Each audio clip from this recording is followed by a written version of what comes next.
formado para fazer parte da família de Deus. Foi Deus quem fez todas as coisas, e todas as coisas são para a sua glória. Ele quis que muitos filhos compartilhassem a sua glória. Hebreus capítulo 2, versículo 10. Vejam com que grande amor o Pai Celeste nos ama, pois Ele consente em que sejamos chamados de seus filhos, e verdadeiramente somos. 1 João 3, capítulo 3, versículo 1. Você foi formado para fazer parte da família de Deus. Deus quer uma família e criou você para fazer parte dela. Esse é o segundo propósito de Deus para a sua vida, o qual foi planejado antes que você nascesse. Toda a Bíblia revela a história de Deus formando uma família que irá amá-lo, honrá-lo e reinar com ele para sempre. Ele diz: seu plano imutável sempre foi adotar-nos em sua família, conduzindo-nos a si mesmo por meio de Jesus Cristo, e isso lhe trouxe grande satisfação. Efésios capítulo 1, versículo 5. Deus é amor, por isso ele dá imenso valor nos relacionamentos. A própria natureza de Deus é relacional, pois ele identifica a si mesmo em termos familiares: Pai, Filho e Espírito Santo. A Trindade é um relacionamento de Deus consigo mesmo. É o padrão perfeito para uma relação harmoniosa, e devemos estudar suas implicações. Deus sempre existiu vivenciando um relacionamento amoroso consigo mesmo. Logo, ele nunca esteve só. Ele não precisava de uma família, mas desejou uma. Então concebeu um plano que consistia em nos criar, adotar-nos em sua família e dividir conosco tudo o que possui. Isso dá a Deus um grande prazer. A Bíblia diz: foi para ele um dia feliz quando ele nos deu a nossa vida nova, por meio da verdade da sua palavra, e nos tornamos, por assim dizer, os primeiros filhos na sua nova família. Tiago, capítulo 1, versículo 18. Quando depositamos nossa fé em Cristo, Deus torna-se nosso Pai. Nós nos tornamos seus filhos, e os outros cristãos tornando-se nossos irmãos e irmãs. E a igreja torna-se nossa família espiritual. A família de Deus inclui todos os fiéis do passado, do presente e do futuro. Cada ser humano foi criado por Deus, mas nem todos são filhos dele. A única forma de ingressar na família do Senhor é nascendo novamente dentro dela. Você se torna parte da família humana em seu primeiro nascimento e torna-se membro da família de Deus pelo segundo nascimento. Ele nos deu o privilégio de nascermos de novo, de modo que agora nós já somos membros da própria família de Deus. 1 Pedro, capítulo 1, versículo 3, Romanos, capítulo 8, versículo de 15 ao 16. O convite para fazermos parte da família de Deus é universal, mas há uma condição: a fé. A Bíblia diz: todos vocês são filhos de Deus, mediante a fé em Cristo Jesus. Gálatas, capítulo 3, versículo 23. A família espiritual é a mais importante que a biológica, porque durará para sempre. Nossa família terrena é uma dádiva maravilhosa de Deus, mas é temporária e frágil, sujeita a um rompimento pelo divórcio, pela distância, pela velhice e, inevitavelmente, pela morte. Já a família espiritual, nosso relacionamento com os outros fiéis irá pendurar para toda a eternidade. É um laço permanente, uma união muito mais forte que o parentesco de sangue. Sempre que Paulo parava para pensar no propósito eterno de Deus para todos nós, irrompia em louvores. Quando eu penso na sabedoria e na extensão de seu plano, eu caio de joelhos e rogo ao Pai toda a grande família de Deus. Algum deles há em cima, no céu, e outros aqui embaixo, na terra. Efésios, capítulo 3, versículo 14 ao 15. Os benefícios de fazer parte da família de Deus. No momento em que você nasceu espiritualmente na família de Deus, recebeu alguns presentes espantosos: o nome da família, a aparência da família, os privilégios da família, o acesso à intimidade da família e a herança da família. A Bíblia diz: por ser seu filho, tudo o que ele, Deus, possui também pertence a você. Gálatas capítulo 4, versículo 7. O Novo Testamento dá grande ênfase à nossa valiosa herança. O meu Deus suprirá todas as necessidades de vocês, de acordo com as suas gloriosas riquezas em Cristo Jesus. Filipenses capítulo 4, versículo 19. Como filhos de Deus, temos parte na fortuna da família. Aqui recebemos bondade, paciência, glória, sabedoria, graças, misericórdia e poder. Mas na eternidade iremos herdar ainda mais. Paulo disse: quero que vocês percebam quanto é rica e gloriosa a herança de Deus. A herança dele, Deus tem dado ao seu povo. Efésios capítulo 1, versículo 18. O que exatamente abrange essa herança? Primeiro, seremos levados deste mundo a fim de estar com Deus para sempre. Segundo, seremos completamente transformados para nos tornar como Cristo. Terceiro, seremos livres de toda dor, sofrimento e morte. Quarto, seremos recompensados e reassumiremos posição de trabalho.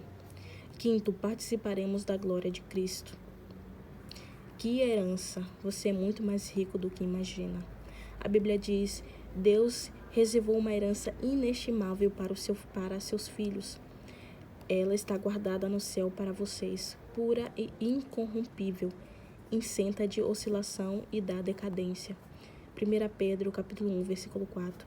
Isso significa que sua herança eterna é inestimável, pura, perpétua e protegida. Ninguém pode tirá-la de você. Ela não pode ser destruída pela guerra, porque uma economia deficiente, nem por algum desastre natural. E por essa herança eterna, não pela aposentadoria, que você deve ansiar e se esforçar. Paulo diz: tudo o que fizerem, façam de todo o coração, como para o Senhor e não para os homens, sabendo que receberão do Senhor a recompensa da herança. Colossenses capítulo 3, versículo 23 ao 24. Aposentar-se é uma meta sem grandes expectativas. Você deveria estar vivendo à luz da eternidade. Batismo. Identificando-se como a família de Deus. A família saudável tem orgulho de si mesma e seus membros não se envergonham de serem reconhecidos como parte dela. Infelizmente, conheci muitos cristãos que, ao contrário do que Jesus ordenou, jamais se identificaram publicamente com sua família espiritual, ou seja, não foram batizados. O batismo não é um ritual facultativo que possa ser postergado. Significa sua inclusão na família de Deus e anúncio publicamente ao mundo. Eu não tenho vergonha de ser parte da família de Deus. Você já foi batizado? Jesus ordenou que esse belo ato fosse realizado por toda a família. Ele nos disse: portanto, vão e façam discípulos de todas as nações, batizando-os em nome do Pai e do Filho e do Espírito Santo. Mateus, capítulo 28, versículo 19. Durante anos, esforcei-me para entender por que a grande comissão de Jesus deu ao batismo a mesma importância das grandes missões do Evangelho e edificação. Porque o batismo é tão importante. Então percebi que é por simbolizar o segundo propósito de Deus para a nossa vida, a participação na família eterna de Deus. Se incluído na família de Deus é a maior honra e maior privilégio que se pode receber. O batismo é pleno de significado. Ele declara sua fé, comunica a morte e a ressurreição de Cristo, simboliza a morte para a antiga vida e anuncia sua nova vida em Cristo, além de celebrar sua inclusão na família de Deus. O batismo é a representação física de uma verdade espiritual. Representa o que acontece no instante em que Deus a trouxe para a sua família. Alguns de nós são judeus, alguns são gentios, alguns são escravos e alguns são livres, mas nós todos fomos batizados no corpo de Cristo pelo Espírito e todos recebemos o mesmo Espírito. 1 Coríntios, capítulo 12, versículo 13.